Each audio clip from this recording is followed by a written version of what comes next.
say back to those people, it's usually the paleo people that say we should eat like our ancestors, putting focus on the hunter and not the gathering part. They're either ignorant or liars. Absolutely. One or the other. Yeah. There's no in between ground. They're either ignorant or they're lying because the research says the opposite. Yeah. The research, I just gave you some current research, but we can go back to 44,000 years ago and look at the Neanderthals. Yep. The Neanderthals, their skeletons have been examined all throughout Europe, and what you find is starch granules in between their teeth. These were starch, even Neanderthals, which are supposed to be the meanest, baddest hunter of the hunter-gatherers there ever were. They were starch eaters. You can look at paleo people from three different areas of Western Europe. And what you'll find, this was from 30,000 years ago, you'll find starch was the primary source of calories. You can go back 105,000 years ago to Mozambique in Eastern Africa, and you can see evidence of starch eating. They're just plain and simple lying about the research.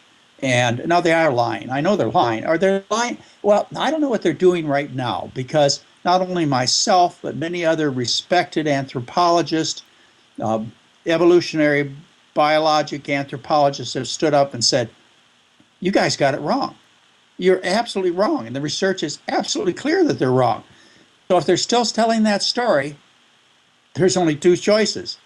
Their eyes and ears are closed. Their brain is numb, maybe from eating all that meat, or they're lying. There's nothing in between, folks. Yeah. And if we want to keep people trim and healthy and lacing up and getting out there playing sports, you're not going to do that on meat and dairy. You're going to do it on carbohydrates. Right. All long distance winners eat a high carbohydrate diet. They call it carbohydrate loading. But yeah, long distance runners, bicyclists, they live on high carb diets. That's where you get your endurance. The winners do. The losers, they can eat anything they want. But the winners always eat high carb diets. It's starch based. I want to get away from that term carbohydrate because that confuses people. It's just like the dairy and the meat industry. They purposefully demand that government policies like the dietary guidelines for Americans that are published every 5 years, they require that these documents, when they talk about the harmful effects of food, do not talk about dairy and meat. Instead, they say saturated fat. Yeah.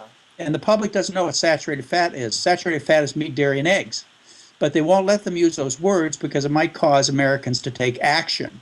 So stop talking about saturated fat and cholesterol. Start talking about meat, dairy, and eggs.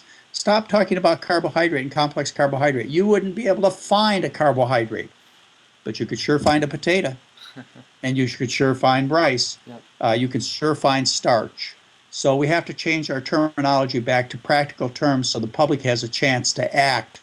And so every time you say carbohydrate, I'll probably introduce that correction, not to be unkind, but because we must start focusing on our minds with words that allow us to take action. And right now the words have prevented action from being taken because they're not relevant. They're not practical.